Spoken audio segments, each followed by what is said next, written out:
Bonjour tout le monde, c'est un magazine qui s'appelle L'Écho, un magazine qui sort à peu près toutes les semaines, une fois par semaine. Et c'est un magazine économique qui vaut 3 euros et qui est accessible uniquement sur abonnement. Alors, il y a plusieurs articles intéressants, comme la France, un anti-obésité suscite attente et crainte, États-Unis, le vote de deux enfants d'immigrés, le mot décodé white founting, technique utilisée par certains candidats à un emploi, elle consiste à intégrer à son CV des mots-clés afin qu'ils soient retenus par les algorithmes de tri de candidature, les ATS, Applicant Tracking Systems, mais en les écrivant en blanc pour les cacher aux yeux des recruteurs. Le recours au logiciel de logiciel s'est développé, la pratique du white fonting et aussi. Ça, je n'avais aucune idée. Alors, on va revenir en arrière. Ensuite, je vais mettre un peu moins grand. Ça sera plus facile à gérer. Combien de centres commerciaux auront ouvert cette année à travers la France? Alors, c'est intéressant parce que il y a tellement de centres commerciaux qui ont été ouverts dans le monde. Maintenant, on voit que il y en a plusieurs qui ferment, surtout aux États-Unis. Ce n'est pas le cas en Europe où apparemment on aime bien créer plus d'esclavage commercial et financier. Évolution des émissions de gaz à effet de serre des jets privés dans le monde en 5 ans, par des Français estimant que la possibilité de télétravailler est un critère déterminant au moment de choisir un emploi. Valeur marchande de l'ensemble des crypto-monnaies au 11 novembre, 3 000 milliards de dollars. Alors moi, ce qui m'a intéressé ici, c'est cette photo. Dans une usine d'obus aux États-Unis, contrôlée par l'État américain, une usine de Pennsylvanie fabrique des dizaines de milliers d'obus par mois. Sa capacité de production a augmenté au printemps, notamment pour répondre aux besoins de munitions de l'Ukraine. Alors ici, l'usine a produit plus de 28 millions d'obus en 70 ans environ, donc pas mal.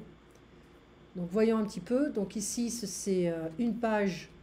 Ce qu'on va faire, c'est qu'on va utiliser seulement une seule page. Donc des obus américains pour l'Ukraine. On sait qu'en France, on fabrique beaucoup d'armes également. Et on a envoyé beaucoup d'armes en Russie et en Ukraine. Donc c'est intéressant comment la guerre marche.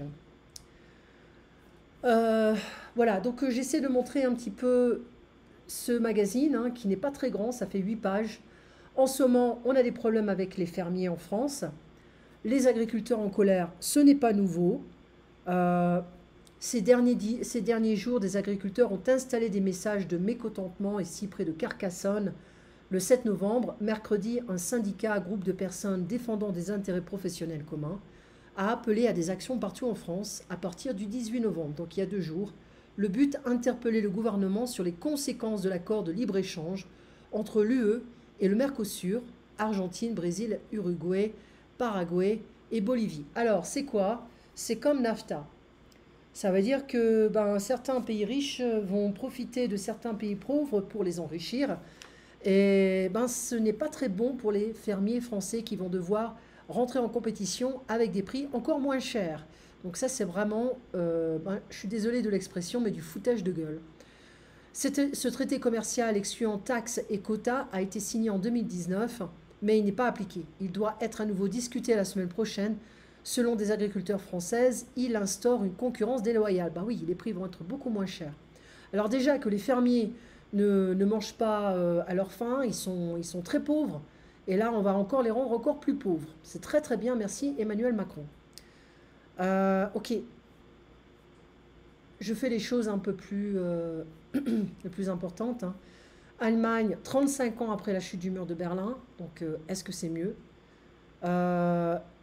Des inégalités persistent. Le taux de chômage est de 7,8 à l'Est, 5,8 et à l'Ouest. Le salaire moyen est inférieur de 30% à celui observé à l'Ouest. Donc il y a quand même des inégalités entre l'Est et l'Ouest, hein, donc un peu d'hypocrisie ici. Et voilà.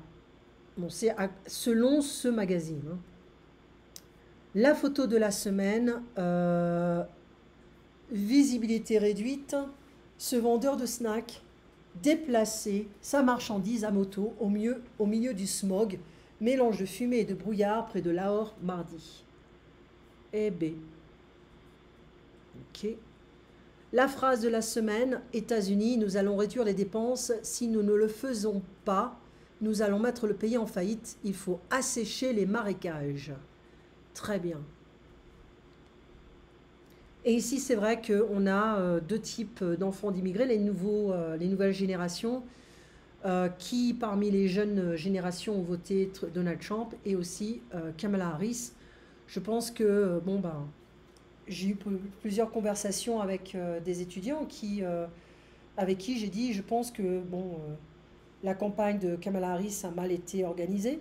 Je pense qu'il n'y a pas beaucoup de personnes qui ont connecté avec elle et je pense que ça fait déjà des années que je dis que Joe Biden n'est pas vraiment conscient cognitivement.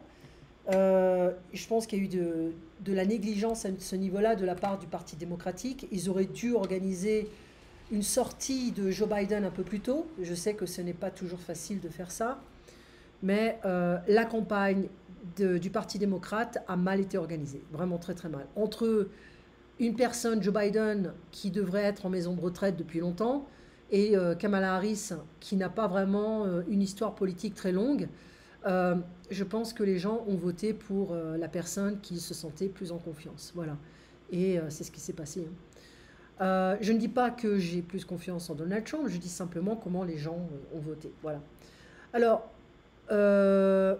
ici, quand on parle de bac pro, c'est bac professionnel, c'est-à-dire c'est l'examen que l'on passe en dernière année, enfin la deuxième et troisième année de lycée.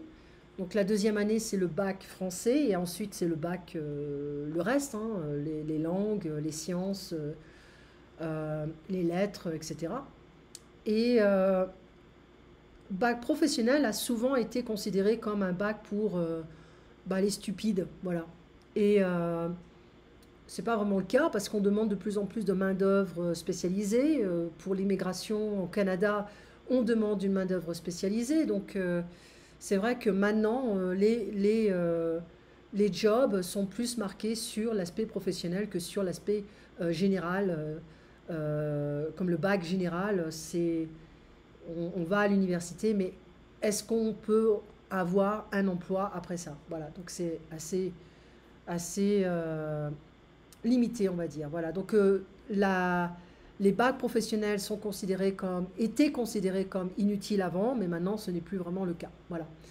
Et bien voilà pour les petites infos selon l'Écho pour la semaine du 15 au 21 novembre. Donc je ferai une petite vidéo à chaque fois. Petite vidéo parce que sinon je n'ai pas le temps de pouvoir travailler. Passez une très bonne semaine et puis à très bientôt. Au revoir.